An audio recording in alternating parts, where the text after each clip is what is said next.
ஆண்டவரும் இரட்சகருமாகிய இயேசு கிறிஸ்துவின் இனிய நாமத்தினாலே உங்களை வாழ்த்துகிறேன். கடந்த 9 மாதங்கள் தேவன் நம்மை கிருபையாய் பாதுகாத்தார், அற்புதமாய் நடத்தினார். இந்த புதிய மாதத்தை காண செய்து ஆண்டவர் சமூகத்திலிருந்து துவங்கும்படிக்கு கர்த்தர் கிருபை பாராட்டி இருக்கிறார். கர்த்தருக்கு மகிமை உண்டாவதாக. வேதத்தை எடுத்துக்கொள்வோம். இந்த மாதம் கர்த்தர் தந்த அருமையான ஒரு வார்த்தை எரேமியா தீர்க்கதரிசன புஸ்தகம் 29வது அதிகாரம். எரேமியா 29வது அதிகாரத்தின் 14வது வசனத்தை வாசிக்கிறேன். எரேமியா 29:14. நான் உங்களுக்கு காணப்படுவேன் என்று கர்த்தர் சொல்லுகிறார். நான் உங்கள் சிறையிருப்பை திருப்பி நான் உங்களை துரத்திவிட்ட எல்லா ஜாதிகளிலும் எல்லா இடங்களிலும் இருந்து உங்களை சேர்த்து நான் உங்களை விலக்கி இருந்த ஸ்தலத்துக்கு உங்களை திரும்பி வர பண்ணுவேன் என்று கர்த்தர் சொல்லுகிறார். கரங்களை உயர்த்தி ஆமென் சொல்லுவோம். கர்த்தர் இந்த மாதம் தருகிற வார்த்தை அந்த முதல் லைன் தான். நான் உங்களுக்கு காணப்படுவேன், நான் உங்களுக்கு காணப்படுவேன். கடந்த வாரத்தில் அந்த வார்த்தை ஆவியானவர் ஆமென். கடந்த வாரம் என்று சொல்லும் போது சனிக்கிழமை இரவு ஒரு 12:30 மணி இருக்கும். ஆராதனைக்காக ஜெபித்து படுத்துட்டேன். அதுக்கப்புறம் எழுப்பி விட்டு ஆண்டவர் இந்த வேத வார்த்தையை பார்க்க வைத்தார்.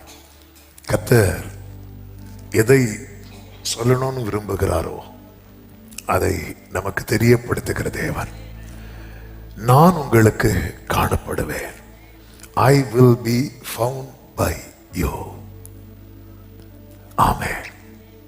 இன்னொரு மொழிபெயர்ப்பில் இப்படி சொல்லப்பட்டிருக்கிறது, I will let you find me. அதாவது நீ என்னை பார்க்கும்படி செய்வேன் என்று கர்த்தர் சொல்லுகிறார்.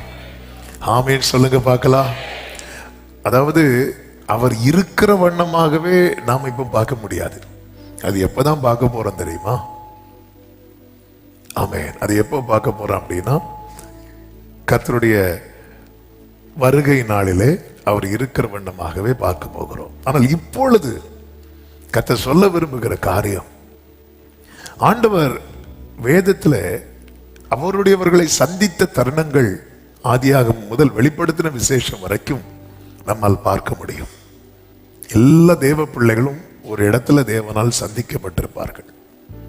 ஆபிரகாமுக்கு தேவன் தம்மை எப்படி காண்பித்தார் என்றால் சர்வ வல்லவராக காண்பித்தார். அதனால் அவன் விசுவாசத்தில் வல்லவனானான். மோசேக்கு கர்த்தர் தம்மை எப்படி காண்பித்தார் என்றால் இருக்கிறவராகவே இருக்கிறேன் என்று தம்மை காண்பித்தார், இருக்கிறவராக காண்பித்தார். அதனால் மோசே தேவ சித்தம் செய்ய புறப்பட்டான்.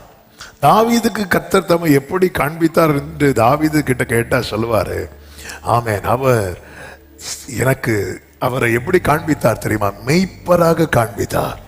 அதனால தாவீது பயமில்லாமல் பயணித்தான்.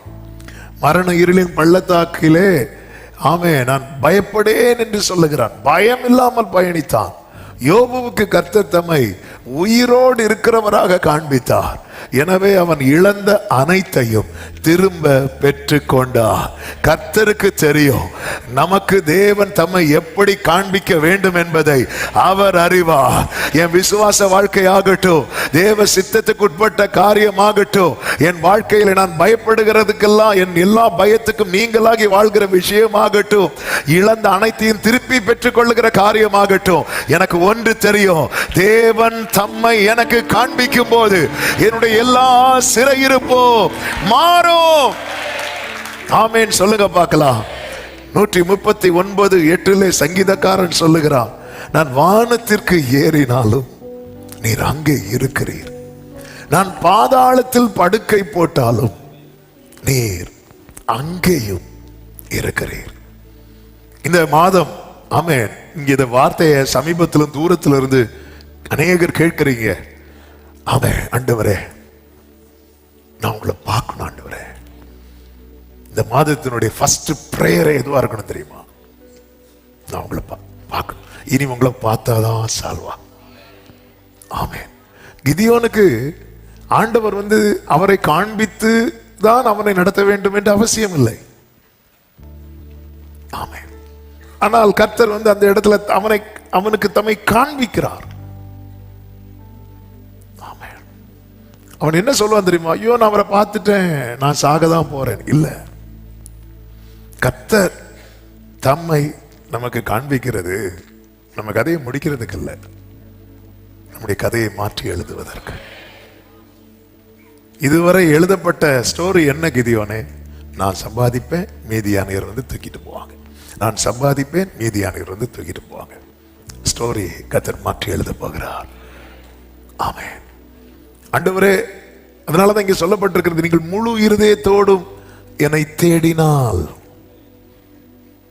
என்னை தேடுகையில் கண்டுபிடிக்கப்படுவீர்கள் என்று 29:13 எரேமியாவிலே சொல்லப்பட்டிருக்கிறது. முழு இருதயத்தோடு. அப்படி தேடுகிற ஒரு நபர் தான் யார் அப்படின்னா தாவீது. அந்த தாவீது சொல்லுகிறார், நான் வானத்தில் ஏறினாலும் நீர் அங்கே இருக்கிறீர், நான் பாதாளத்தில் படுக்கை போட்டாலும் நீர் அங்கேயும் இருக்கிறீர். 2 அனுபவங்கள் இங்கே சொல்லப்பட்டிருக்கிறது. ஒன்று உயரமான அனுபவம், இன்னொன்று மிக மிக தாழ்வான அனுபவம். அதாவது இந்த உயர்ந்த நிலையில் இருக்கும்போது நமக்கு காணப்படுகிற அநேகரை நாம் இந்த தாழ்ந்த நிலைக்கு போகும்போது காண முடியாது. சிலர் நம்ம ஒண்ணு இல்லாம இருக்கும்போது நம்மளை சுத்தி இருப்பாங்க. நம்முடைய வாழ்க்கையில உயர்வு வந்ததும் ஆட்டோமேட்டிக்கா வெளியே போயிருவாங்க. ஆனால் தாவீது சொல்லுகிறார், நான் வானத்திற்கு ஏறினாலும் சரி, பாதாளத்தில் படுக்கை போட்டாலும் சரி, எனக்கு தென்படுகிற ஒரே ஒருவர் தான் உண்டு, என் மெய்ப்பராயிருக்கிற, என் கர்த்தராயிருக்கிற என் ஆண்டவர். ஹல்லேலூயா.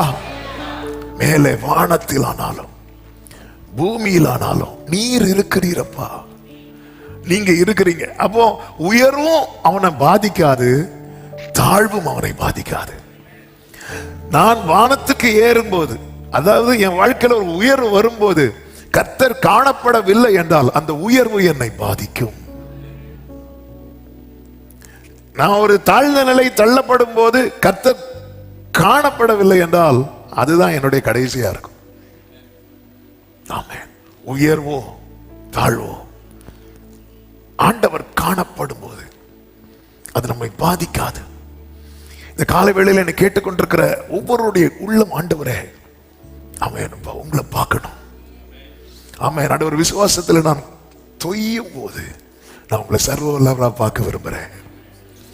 ஆமென். இனி என் வாழ்க்கையில தேவ சித்தமா, நான் எம்மாத்திரம் இதெல்லாம் என் வாழ்க்கையில சான்ஸே இல்லை என்கிற எண்ணம் வரும்போது நான் உண்மை இருக்கிறவராக காண விரும்புகிறேன். மரண இருளின் பள்ளத்தாக்கு வரும்போது நான் உண்மை மெய்ப்பராய் பார்க்க விரும்புகிறேன். ஆமென். ஒவ்வொரு சூழ்நிலையில தேவன் தம்மை தம்முடையவர்களுக்கு எப்படி காண்பிக்க வேண்டுமோ அப்படி காண்பித்ததுனால அவங்க எல்லாரும் ஜெயித்து எபிரேயர் 11 இடம் பெற்றார்கள். அந்த வரிசையில இடம்பெற அழைக்கப்பட்ட தேவ பிள்ளைகள் தான் நாம. கர்த்தர் நமக்கு தருகிற வாக்கு சத்தம் தான், நான் உனக்கு காணப்படுவேன். ஆமென். சொல்லுங்க பார்க்கலாம். கர்த்தர் அவருடைய முகத்தை மறைத்தால் என்ன ஆகும் என்று ஏசாயா 54வது அதிகாரம் அந்த முதல் பகுதியை நீங்க இப்ப எடுக்க வேண்டாம், நீங்க படிச்சீங்கன்னா தெரியும். சிறுமைப்பட்டவளே, பெருங்காற்றில் அடிப்பட்டவளே, தேற்றரவற்றவளே, இப்படிதான் அந்த அதிகாரம் ஆரம்பத்தில் எழுதப்பட்டிருக்கும். ஏன் சிறுமைப்பட காரணம் என்ன? பெருங்காற்றில் அடிக்கப்பட காரணம் என்ன? தேற்றரவு அற்றவளாக காரணம் என்ன? ஆண்டவர் சொல்லுகிறார், நான் இமைப்பொழுது என் முகத்தை உனக்கு மறைத்தேன். 104வது சங்கீதம் 29வது வசனத்திலே சொல்லப்பட்டிருக்கிறது, நீர் உமது முகத்தை மறைக்க திகைக்கும். ஆண்டவருக்கு தெரியும், ஆண்டவரே உமக்கு காத்திருக்கிறோம்ப்பா, நீங்க உங்க முகத்தை மறைச்சிட்டீங்கன்னா அங்கதான் எங்களை நடுக்கம் பிடிக்கும், பயம் எங்களை பிடிக்கும். நீர் உமது முகத்தை மறைக்க திகைக்கும். சீஷர்கள் நடுக்கடலில் தத்தளித்து கொண்டிருந்த போது இயேசுவை பார்த்தா இயேசு கண்ணை மூடி தூங்கிட்டு இருக்கிறார். அவங்களுக்கு இப்ப என்னன்னா இயேசு கண்ணை திறக்கணும். அவர் கண்ணை திறந்துட்டாருன்னா பிரச்சனை சால்வ் ஆயிடும். அவரை எழுப்புறாங்க.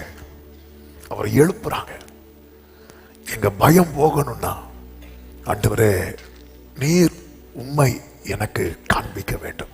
இன்னைக்கு நீங்க எந்த ஒரு இக்கட்டான சிச்சுவேஷன்ல இருக்கிறீங்க, இந்த 10வது மாதம் 1ஆம் தேதி கர்த்தர் இன்னைக்கு எனக்கு என்ன பேச போறார், எந்த ஒரு சிச்சுவேஷன் ஆகட்டும், நிறைய பேச வேண்டும் என்று உண்டு. வருகிற நாட்களில் நாம் அதை கேட்க போகிறோம். ஆமென். ஆதியாக முதல் வெளிப்படுத்தின விசேஷம் வரைக்கும் ஆமென் நம்ம இதை பார்க்க முடியும். ஹல்லேலூயா. ஆண்டவரே, இந்த சிச்சுவேஷன்ல நீங்க உங்களை காட்டிட்டீங்கன்னா ஹல்லேலூயா, நீங்க அதை பார்க்க ஆரம்பிச்சிருங்க.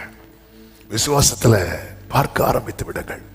இஸ்ரவேலர்கள் எகிப்திலிருந்து வெளியே வந்த போது கர்த்தரை எங்க பார்க்கறாங்க அப்படின்னா மேக ஸ்தம்பத்துல பார்க்கறாங்க, அக்கினி ஸ்தம்பத்துல பார்க்கறாங்க. ஆண்டவர் பார்த்துட்டாங்கல்ல, எகிப்து பிரச்சனை சால்வ் ஆகுது, புதிய டோர் ஓபன் ஆகுது.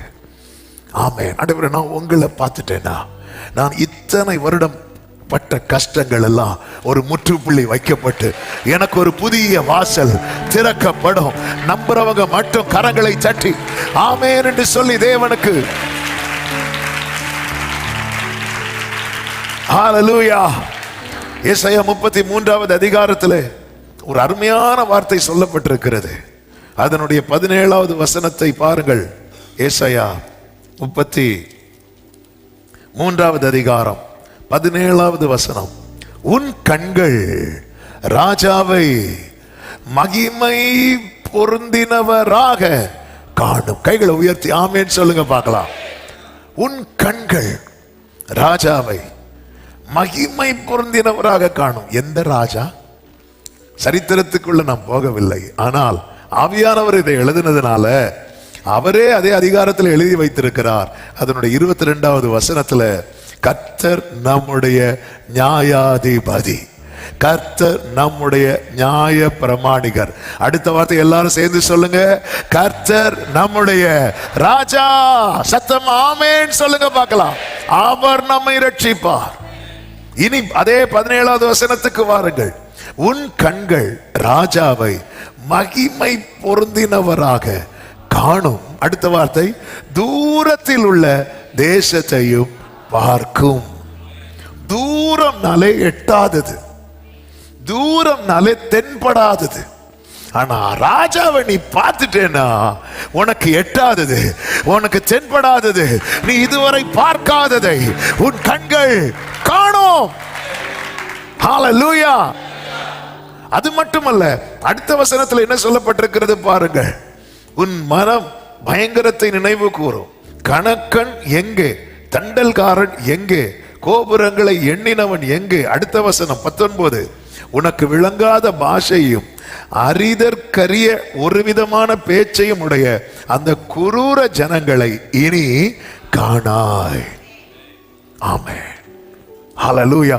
அப்ப தேவனை நம்ம காணும் போது சிலதை கர்த்தர் காணவே விட மாட்டார், சிலதை கர்த்தர் பார்க்க வைப்பார். எகிப்திலிருந்து இஸ்ரவேலர்கள் புறப்பட்டு மேக ஸ்தம்பத்தில் கர்த்தரை பார்த்த போது எகிப்தியரை இனி அவங்க பார்க்க கூடாதுன்னு ஒரு முடிவு எடுத்துட்டார். ஆமென். எல்லாரும் சொல்லுங்க பார்க்கலாம், நான் கர்த்தரை பார்ப்பேன், அதனால் சில காரியங்களை இனி நான் பார்க்க போகிறது இல்லை, ஆனால் பல நன்மைகளை என் கண்கள் பார்க்க போகிறது. விசுவாசிக்கிறவங்க மட்டும் ஆமென் சொல்லுங்க பார்க்கலாம். நம்ம பிரச்சனை என்னன்னா நிறைய இதை தொடர்ந்து பார்த்துட்டே இருக்கிறோம். நம்ம லைஃப்ல பல போராட்டங்களை தொடர்ந்து பார்த்து கொண்டே இருக்கிறோம். கர்த்தரால மட்டும்தான் இதை ஸ்டாப் பண்ண முடியும். ஆண்டவரே, இதை நான் பார்க்க இப்படி ஒரு சிச்சுவேஷனை நான் இனி பார்க்க விரும்பல. எஸ், நான் பார்த்துக்கிறேன். காலத்தையும் சமயத்தையும் மாற்றுகிறவர் கர்த்தர். உன் கண்கள் ராஜாவை மகிமை பொருந்தினவராக, ஆமே, அவருடைய பியூட்டியை, அவருடைய மகத்துவத்தை நீ பாப்ப பாரு. அதுக்கப்புறம் நான் சொல்றேன், இதுவரை நீ பார்க்காத அந்த எட்டாத காரி. ஏன்னா இடையில நிறைய பேர் கிராஸ்ல இருந்தாங்க. ஆமென். ஏத்தியர் இருந்தாங்க, எபூசியர் இருந்தாங்க, எமோரியர் இருந்தாங்க. இனி அவங்க எல்லாம் இருக்க மாட்டாங்க. காரணம், நீ உன் கண்கள் அவரை பார்த்துட்டு இல்ல. ஹல்லேலூயா. இனி அவங்க இருக்க மாட்டாங்க. மாறாக 20வது வசனத்தை பாருங்கள்.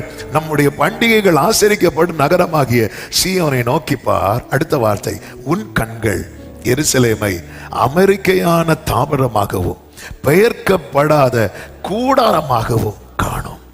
இனி அதன் முளைகள் என்றைக்கும் பிடுங்கப்படுவதில்லை, அதன் கயிறுகள் ஒன்றும் அறுந்து போவதில்லை. என்னதுன்னு அர்த்தம்? பெயர்க்கப்படாத கூடாரம்னா என்ன அர்த்தம்? இதுவரை உன் வாழ்க்கை எப்படி இருந்துச்சு? ஒரு இடத்துல இருந்த, இன்னொரு இடத்துக்கு போன, அங்க பிரச்சனை, இன்னொரு இடத்துக்கு போன, அங்க பிரச்சனை, இன்னொரு இடத்துக்கு போன. ஹல்லேலூயா. இப்பொழுது உன் கண்கள் யாரை பார்க்கிறது தெரியுமா? ராஜாவை பார்க்கிறது. அதனுடைய ரிசல்ட் என்ன தெரியுமா? இனி நீ அலைந்து திரிவது இல்லை. நல்ல கைகளை தட்டி ஆமென் சொல்லுங்க பார்க்கலாம். ஹல்லேலூயா. என் வாழ்க்கையில அலைந்து திரிகிற அனுபவம் இல்லாமல் ஒரு நிலையான, கர்த்தர் தாவீதுக்கு எப்படிப்பட்ட வீட்டை கட்டுவேன்னு சொன்னார்? நிலையான வீடு. அப்ப ஆண்டவரை பார்க்கும் போது அதுவரை பார்த்து வந்த பிரச்சனைகளுக்கெல்லாம் ஆண்டவர் முற்றுப்புள்ளி வைத்து, ஏன் ஆண்டவர் என் வாழ்க்கையில 9 மாதங்களும் குறிப்பிட்ட ஒரு வலி உங்க வாழ்க்கையில ரிப்பீட் ஆயிட்டே இருக்குது. 9 மாதம் இல்ல பிரதர், பல வருடமா அப்படிதான் இருக்கு. அது ஏன் இந்த மாசம் தொடரணுமா? ஆமென். நம்முடைய முழு இருதயத்தோடு தேடினால், எதுக்காக ஆண்டவர் இதெல்லாம் பேசிட்டு இருக்கிறார்னா, இனி உன் ஃபோக்கஸ் இனி ஒரு காரியத்துல மட்டும் வை. அவருடைய சமூகத்தை தேடு. உம்முகம் பார்க்கணுமே, உம்மழகை முழு இருதயத்தோடு ஆண்டவரே நீங்க வரணும். அதாவது நம்முடைய அழுகை அப்படிதான் இருக்கணும். மார்த்தாள் சொல்றாங்க நீங்க இருந்திருந்தா, மரியாள் சொல்றாங்க நீங்க இருந்திருந்தா, கிதியோன் சொல்றான் ஆண்டவரை பார்த்ததும் கேட்ட முத கேள்வி, எங்க ஆண்டவரை போனீங்க? நீங்க இருந்திருந்தா இதெல்லாம் நடந்திருக்காதுப்பா. இப்படிப்பட்ட தேடல் உடையவனுக்கு மட்டும்தான் கர்த்தர் தம்மை காண்பிப்பார். ஆண்டவரை நீங்க எங்கப்பா போயிட்டீங்க? நீங்க இருந்திருந்தா. இந்த தேடல் கிதியோனுக்கு எத்தனை பேர் இருந்தாங்க? கிதியோன் மட்டுமா யுத்தத்துக்கு போனார்? 300 பேர் போனாங்கல்ல. கர்த்தர் இந்த 300 பேரும் எப்படிப்பட்டவர்களாய் பார்க்கிறார்? தகுதி உள்ளவர்களாய் தானே பார்க்கிறார். அப்ப கிதியோனை போல தகுதி உள்ள எத்தனை பேர் இருக்கிறாங்க? 30,000 தகுதியா பார்க்கல. ஆனா ஆண்டவர் தெரிந்தெடுத்த நபர்கள் எத்தனை பேர்? அந்த 300 பேர்ல கிதியோனுக்கு மட்டும் தம்மை காண்பிக்க காரணம் என்ன? காரணம் ஒன்றுதான், அவனுடைய தேடல். நீங்க இருந்திருந்தா, நீங்க இருந்திருந்தா. இந்த தேடல் அதனாலதான் மார்த்தாள முதல்ல பார்க்கிறா. ஏன்னா அவள் இந்த தேடல்ல இருக்கிறா. அடுத்து மரியாதை கூட்டிட்டு வா. இந்த தேடல் நீங்க இருந்திருந்தா. Thank you holy spirit. இந்த தேடலப்பா நீங்க வேணும். நான் உங்களை பார்க்கணும். ஆண்டவர் நீர் என்னை காண்கிறீர் என்பது எனக்கு தெரியும். நானும் சொல்லணும், என்னை காண்பவரை நானும் கண்டேன். இந்த அக்டோபர் மாதம் 1ஆம் தேதி ஆமே நம்ம எல்லாருமே எதை காண விரும்புவோம் தெரியுமா? வேதத்தில் இருக்கு, 10ஆம் மாதம் 1ஆம் தேதி சிகரங்கள் காணப்பட்டது. எல்லாரும் சிகரங்கள் காண விரும்பும் போது இந்த காலை வேளையிலே கர்த்தருடைய ஆவியானவர் சொல்லுகிறார், என்னை காண விரும்பு, நான் உனக்கு காணப்படுவேன் என்று கர்த்தர் சொல்லுகிறார். அவரை பார்த்தா எல்லா சிகரங்களும் காண்பிக்கப்படும். ஆமென். சிகரங்கள் காணப்பட என்ன நடந்தா போதும் தெரியுமா? ஒரு காற்று வீசினா போதும். ஆனா காற்று வீசினாலாம் கர்த்தரை பார்க்க முடியாது. அவர் காற்றிலும் இல்லை அக்னியிலும் இல்லை என்றுதான் பைபிள்ல இருக்கு. காற்றாகவும் வருவார், அக்னியாக வருவார். ஆனா பல நேரத்துல காற்றுல தேடினா என்ன பார்க்க முடியாது. எலியா இருக்கிற இடத்துல பூமி எதிர்ச்சி உண்டாயிட்டு, அக்னி உண்டாயிட்டு, அதில் ஒன்றிலும் யார் இல்லையா? கர்த்தர் இல்லை.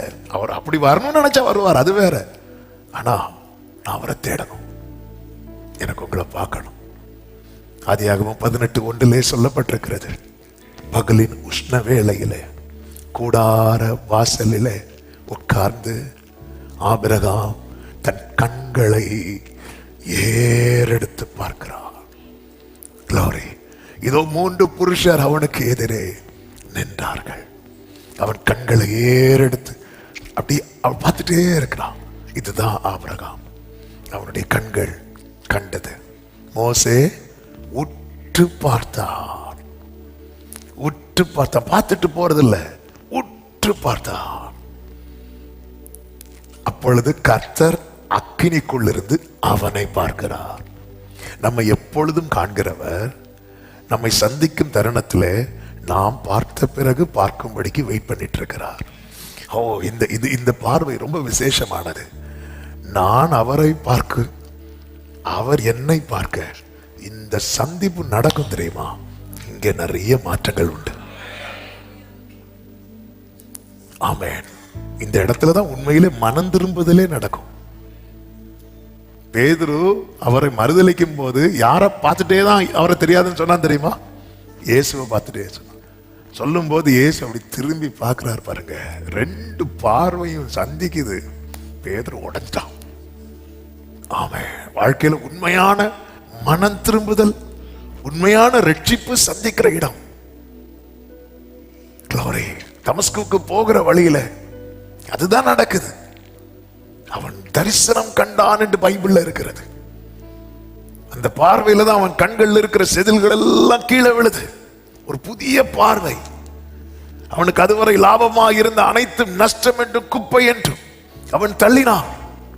மீதியானியருக்கு அதுவரை பயந்து கொண்டிருந்த கிதியோன் இந்த பார்வை அவரை பார்த்த பிறகு, அவரை சந்தித்த பிறகு அவனுடைய நிலைமையே வேற. எல்லாரும் லோத்து வர சோதோமுக்கு கீழே இருக்கும் போது, சோதோமின் ராஜாவுக்கு முன்பதாக அப்படி நெஞ்ச நிமித்திட்டு ஆபிரகாமுக்கு எப்படி நிக்க முடிஞ்சதுன்னா, மெல்கிசேதேக் அவன் பார்த்துட்டு வரான். இந்த அக்டோபர் மாதத்துல நீங்க பார்க்க வேண்டியவரை பார்த்துட்டு போங்க. எது எது உங்களால ஃபேஸ் பண்ண முடியலையோ அதெல்லாம் ஃபேஸ் பண்ண வைப்பா. என் வாழ்க்கையில் ஆண்டவர் இதை நான் பார்க்க விரும்பலப்பா. உங்ககிட்ட நீங்க உங்க எதெல்லாம் நீங்க பார்க்க விரும்பல அப்படின்னு கேட்டா ஒரு பெரிய பட்டியலை போடுவோம். எதெல்லாம் பார்க்க விரும்புறீங்க அப்படின்னு கேட்டா ஒரு பட்டியல் வரும். ஆமே, இது ரெண்டுமே நடக்கும். அதுதான் கர்த்தர் ப்ராமிஸ் பண்ணி இருக்கிறார். புரிந்து கொள்ள வேண்டும். என்னுடைய இருதயம் கர்த்தரை தேடட்டும். எப்படி தேடணும் தெரியுமா? முழு இருதயத்தோடு, முழு இருதயத்தோடு. அந்த ஏக்கம், அந்த தேடல், அது நமக்குள்ளே இருந்து கொண்டே இருக்க வேண்டும். அந்த தேடல் உடையவர்களாய் நாம் காணப்பட வேண்டியது அவசியமா இருக்கிறது. அந்த தேடல் நமக்குள்ளே உண்டாகும் போது ஆண்டவர் சொல்றார், நீங்க தேடுகையில், தேடுகையில். அந்த வசனத்தை பாருங்கள். 29 அதனுடைய 13வது வசனம். உங்கள் முழு இருதயத்தோடும் என்னை தேடினீர்களானால், என்னை தேடுகையில் கண்டுபிடிப்பீர்கள். எல்லாரும் கேட்கிறவர்களாய் இருக்கிறோம், தேடுகிறவர்களாய் மாறும்.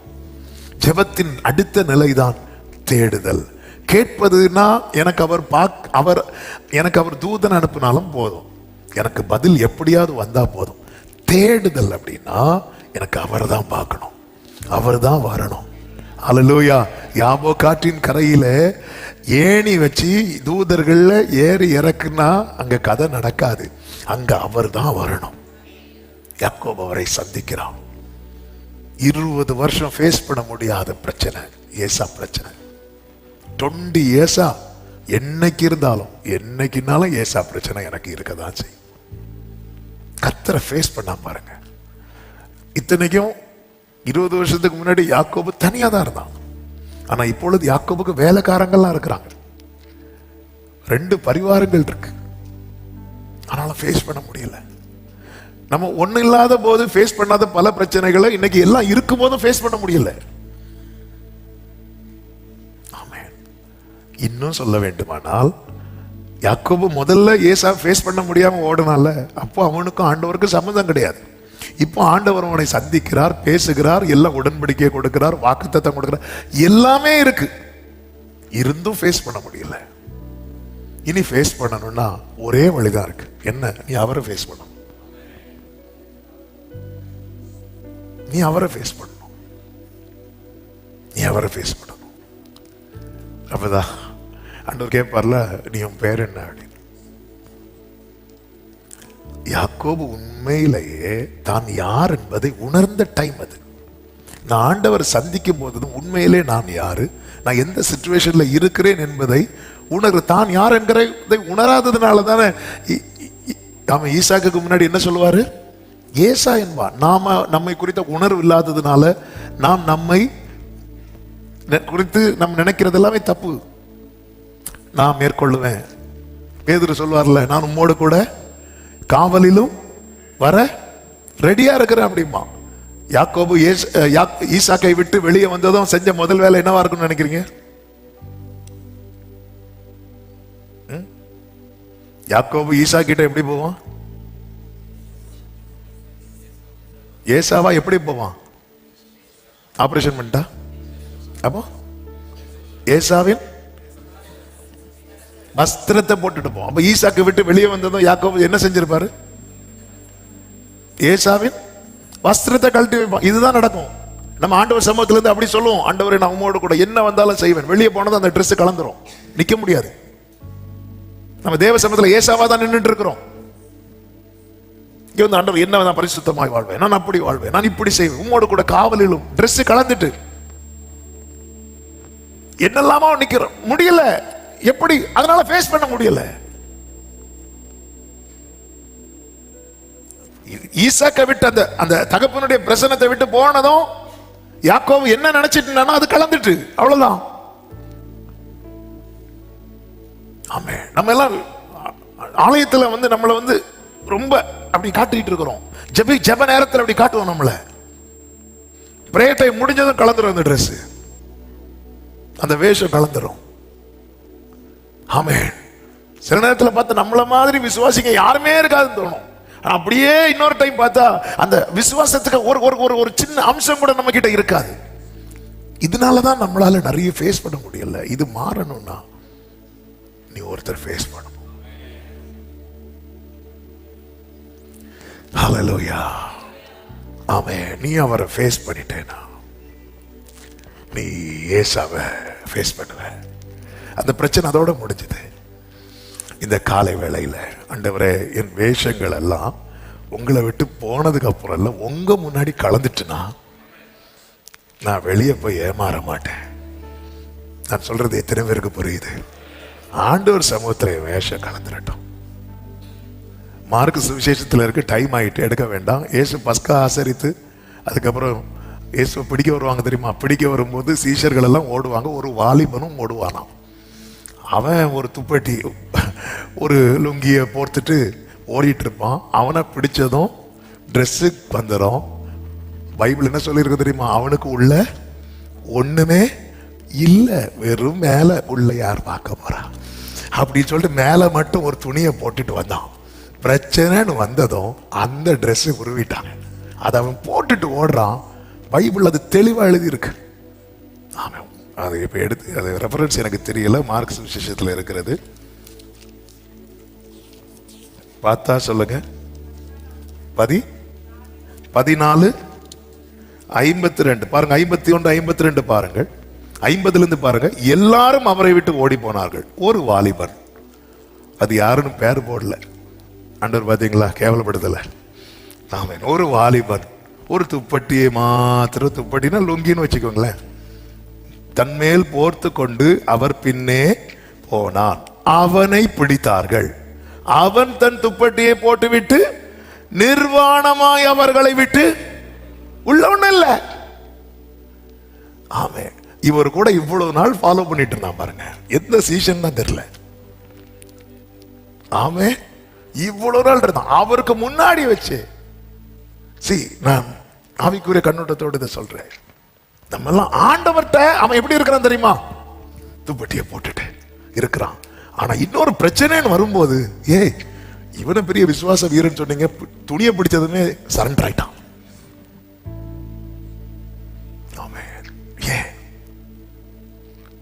இன்னைக்கு நிறைய பிரச்சனைக்கு முன்னாடி நம்ம இப்படிதான் இருக்கிறோம். ஹேண்டில் பண்ண முடியல. ஆண்டவர் என்ன ஆண்டவர் செய்ய கத்த தருகிற வார்த்தை தான் இது. நான் உனக்கு காணப்படுவேன். நீ முழு இருதயத்தோடு, எரேமியா 29:13, நீங்கள் உங்கள் முழு இருதயத்தோடு என்னை தேடுவீர்களானால், என்னை தேடுகையில். ஆமென். தேவ பிள்ளைகளே, அதனாலதான் ஆண்டவர் என்ன சொல்வது? முதலாவது தேவனுடைய ராஜ்யத்தை தேடுங்கள் அப்படிங்கிறார். தேடுங்கள். நீ தேடணும். தேவனை தேடுகிற உணர்வுள்ளவன் உண்டோ? இந்த கூட்டத்திலே ஆண்டவர் அப்படிதான் பார்ப்பார். கேட்கிறவர்களா தருவோம். அவன் எல்லாரும் இப்ப நம்ம அற்புதத்தை கேட்க போறோம் அப்படின்னா கேட்கிறவர்கள் இருக்கிறோம், தேடுகிறவர்கள். அவன் பல பிரச்சனைக்கு முற்றுப்புள்ளி வைக்கப்படவும் ஒரு புதிய நன்மைக்கான வாசல் திறக்கப்பட வேண்டுமானால் என்று கர்த்தர் தருகிற வார்த்தை இதுதான். நான் உனக்கு காணப்பட்டால் மட்டும்தான் நடக்கும், நான் காணப்பட்டால் மட்டுமே நடக்கும். காணப்படுவீங்களா ஆண்டவரே? நீ தேடுனா, நீ என்னை தேடுகையில், அதன் அர்த்தம் என்ன? தேடுறவனை கர்த்தர் ரொம்ப காக்க வைக்க மாட்டார். நீ தேடுகையில், தேடிட்டு இருக்கும் போதுதான் நான் தென்படுவேன். தேடி முடிச்சுட்டு உக்காந்த போதில், தேடி கொண்டு இருக்கும் போது கேட்டா உடனே தருவார், கொஞ்சம் டைம் ஆகி தருவார், உட்கார வச்சு ரொம்ப டிலே ஆகி தருவார். நான் தேடுனா தேடிட்டு இருக்கும் போதே தென்படுவார். இதுதான் வித்தியாசம்.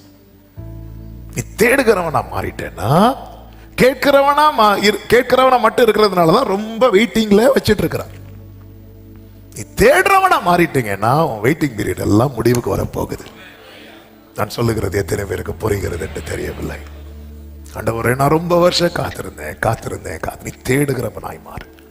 ஆண்டவர் முதல் யாக்கோபுக்கு தன்னை விசிட் பண்ண போது யாக்கோபு கேட்கிறவனாய் இருந்தான். எனக்கு உண்ண உணவு வேணும், உடுக்க உடை வேணும், அது வேணும், இது வேணும், எல்லாம் கேட்கிறவனாய் இருந்தான். ஆனால் யாபோ காற்றின் கரையிலே அவன் தேடுகிறவனாய் இருந்தான். எனவேதான் கர்த்தர் என்ன சொல்லுவா தெரியுமா? நான் போகட்டும், பொழுது விடுகிறது. அது அர்த்தம் என்ன? யாக்கோபு அவரை போக விடவில்லை. நான் போகட்டும்னு சொன்னதுக்கு அப்புறம் தான் யாக்கோபே சொல்றேன், என்ன பிளஸ் பண்ணுங்கன்னு சொல்றேன். அப்ப அவ்வளவு நேரம் அவன் பிடிச்சுதான் வச்சிருந்தான். அந்த இடத்துல எனக்கு சாப்பாடு வேணும், எனக்கு இதான் தேடுகிறவனுக்கு என்ன தேவை? அவருடைய பிரசன்னம் தேவை, அவ்வளவுதான். தேடுகிறவனுக்கு அவருடைய பிரசன்னம் தேவை. நீங்க வந்து இருந்தா போதும்பா. ஆண்டவரே, ஆமென், கர்த்தர் வருவாருங்க. ஆபிரகாம் வீட்டுல ஆபிரகாம் பெரிய சோஃபாலாம் போட்டு உட்கார வச்சார். கூடாரத்தில் இருக்கிறார் ஆபிரகாம். ஆண்டவருக்கு வீட்டுக்குள்ள கூட உட்கார வைக்க முடியல. அவன் மரத்தடியில தான் உட்கார வச்சான். ஆபிரகாம் மரத்தடியில், ஆண்டவர் உட்கார்ந்தாரா இல்லையா? மரத்தடியில சாஞ்சி உட்கார்ந்தார். ஆமென். கிதியோன் பாருங்க, ஒரு செடி கீழே வந்து உட்கார்ந்து இருக்கிறார். என்ன ஆண்டவருங்க, தேடுறதுன்னா ஆண்டவரை எனக்கு இது தெரியலையே, அது தெரியல, இல்ல அந்த பிரசனம். அதாவது அந்த நிலையை பார்த்தீங்களா? தரையில நிற்கும் போது கேட்கிறவனா இருந்தான். யாரு? இது பேதுரு. ஆண்டவர் எல்லாத்தையும் விட்டு வந்தவங்க எங்களுக்கு என்ன தருவீர் அப்படின்னு அந்த மகிமையில, அந்த மலையில கொண்டு போகும்போது தேடுகிறவன் ஆயிட்டான். அவன் சொல்றான், ஆண்டவர் இங்கே இருந்துருவோம், இப்படி இருந்துருவோம். ஆண்டவரே, இந்த இடத்துல உமக்கு ஒரு கூடாரம். அவன் கூடாரத்தை எதுக்கு கூடாரம்னா இங்கேயே செட்டில் ஆயிடும். உங்க பிரசன்ஸ்ல அப்படி இருந்துரும். அந்த இடத்துல இங்க வந்து என்ன தருவீர்? இங்க பசிக்குது, எனக்கு சாப்பாடுக்கு இங்க என்ன செய்வோம்? ஒண்ணு மேல கீழே தான் அந்த கவலைகள் வந்துட்டே இருக்கு. ஆண்டவரே, இது வனாந்திரம் ஆயிட்டு, நேரம் ரொம்ப போகுது, என்ன செய்வோம் ஆண்டவரே, என்ன செய்வோம், என்ன இந்த கேள்விகள் வந்துட்டே இருக்கு. அந்த பிரசனத்துல என்றாக இந்த கவலையே இல்லை. ஏன்னா ஆண்டவரே சொல்லிட்டார், நீ முதலாவது தேவனுடைய ராஜ்யத்தை தேடு, பின்பு இவைகள் எல்லாம் உங்களுக்கு கூட கொடுக்கப்படும். ஆமென். இந்த மாதம் அந்த ஒரு எதிர்பார்ப்பு. என்னங்க ரொம்ப எக்ஸைட்டடா இருக்கிறீங்க? என்ன விஷயம்? அவர் எனக்கு காணப்படுவேன் ப்ராமிஸ் பண்ணியிருக்கிறார். ஓ ஜீசஸ், ரொம்ப சந்தோஷம் உங்க முகத்தை பார்க்க. ஆமே, ஹல்லேலூயா. அவர் எனக்கு அது தருவேன்னு சொல்லி இருக்கிறார். இது அவர் எனக்கு நான் உனக்கு என்ன காட்டுவேன்னு சொல்லி இருக்கிறார். ஆமே, அவர் அதிசயங்களை காண பண்ணுகிறவர் மாத்திரமல்ல, அவர் தம்மையும், ஆமே, அவர் நமக்கு காணப்படுகிறவர். அவர் காண பண்ணுகிறவர் மாத்திரமல்ல, காணப்படுகிறவர். இந்த காலை வேளையில சமீபத்திலும் தூரத்திலும் இருந்து கேட்கிற அன்பு உள்ளங்களே, இந்த எதிர்பார்ப்போடு உங்க ஜெபங்களாகட்டும், உங்கள் ஆராதனைகளாகட்டும், உங்களுடைய வேத தியானமாகட்டும், இந்த எதிர்பார்ப்பு, உங்களை நான் பார்க்கணும். ஹல்லேலூயா. கட்டளை மூடி. நன்றி ஆண்டவரே.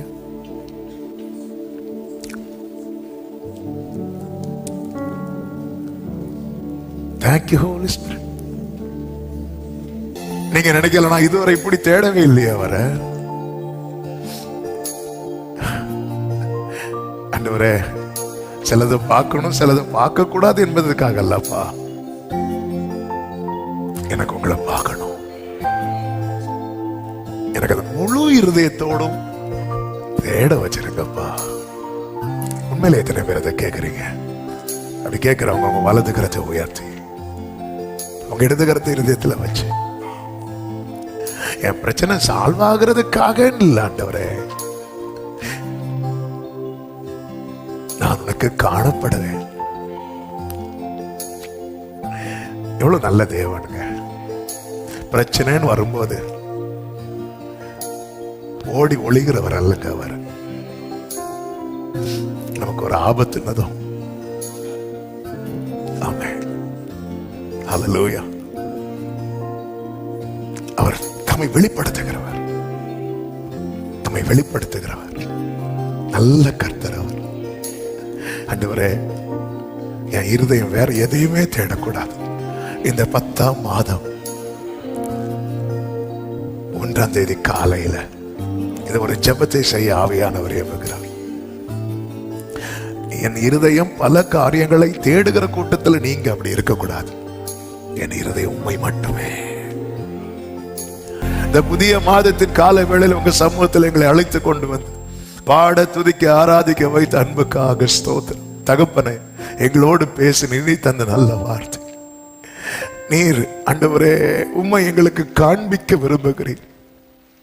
நாங்க பல நேரத்துல உம்முடைய நன்மையை தான் பார்க்க விரும்பினோமே தவிர மோசே போல இன்னும் அதை உற்று பார்க்க தவறிவிட்டோம். ஆண்டவரே, ஆண்டவரே உங்களை பார்க்கணும். ஹல்லேலூயா. இந்த பகலின் உஷ்ண வேளையில ஆபிரகாமுக்கு உம்மை பார்க்க முடியுமானா? அந்த ஒரே பர்வதத்தில் மோசேக்கு உம்மை பார்க்க முடியுமானா? மீதியானியருக்கு பயந்து ஆலைக்கு சமீபமாய் போரடிக்கிற இடத்துல கிதியோனுக்கு உம்மை பார்க்க முடியுமானால்? 7 மடங்கு அக்னியிலே சாத்ராக் மேஷாக் ஆபேத்நேகோவுக்கு உம்மை பார்க்க முடியுமானால்? ஆண்டவர் நீர் ஆண்டவர் எங்களை பார்க்க வைக்கிற தேவனப்பா. உங்களை பார்த்தா போதும்பா. எங்க வாழ்க்கையில தொடர் பிரச்சனைகள் எல்லாம் முற்றுப்புள்ளியும் ஒரு புதிய துவக்கமும் உங்களை பார்க்கிறதுல எங்களுக்கு உண்டாகும். ஆண்டவரே, கிருபை செய்யும். இந்த தேடல் ஒவ்வொருவருக்குள்ளும் உண்டாவதாக. தேவ சமாதான கிருபை ஆட்கொள்ளட்டும். இந்த மாதம் ஒவ்வொருவருக்கும் நன்மையாய் ஆசீர்வாதமாய் இருக்க அனுக்கிரகம் செய்தரலும். கண்மணியை போல காத்தரலும். கையின் கிரியைகளை ஆசீர்வதிங்க. போக்கிலும் வரத்திலும் பாதுகாத்துக்கோங்க. ஒவ்வொரு கூடாரத்திலும் ஆண்டவரே தேவ பிரசனம் வெளிப்படும். இதுவரை வெளிப்படாத வண்ணம் வெளிப்படுவதை சொல்லணும். கர்த்தர் இருக்கிறார் என்று சொல்லுகிற வண்ணம் அந்த தேடல் ஒவ்வொருவருக்குள்ளும் உண்டாகட்டும்பா. நீர் ஆளுகை செய்யும், ஆசீர்வதியும். சபையில் நடக்கிற ஊழியங்கள், வெளி ஊழியங்கள் எல்லாவற்றையும் அதை பொறுப்படுத்திக் கொள்ளும். தேவன் மகிமைப்படுவீராக. ஆண்டவரே, நீர் அதிசயங்களை காண பண்ணுகிறவர் மாத்திரமல்ல, நீர் எங்களுக்கு காணப்படுகிறவராகவும் இருக்கிறீர். கர்த்தாவே, ஒவ்வொருவரும் இது சாட்சியாய் சொல்லட்டும்பா. எல்லா மகிமைக்கான உமக்கு செலுத்துகிறோம். இரட்சகர் இயேசுவின் நாமத்தில் பிதாவே, ஆமென். செய்து சத்தமாய் சொல்லுவோம். என் ஆத்துமாவே கர்த்தரை ஸ்தோத்திரி, என் ஆத்துமாவே கர்த்தரை ஸ்தோத்திரி. கர்த்தர் செய்த சகல உபகாரங்களை மறவாதே.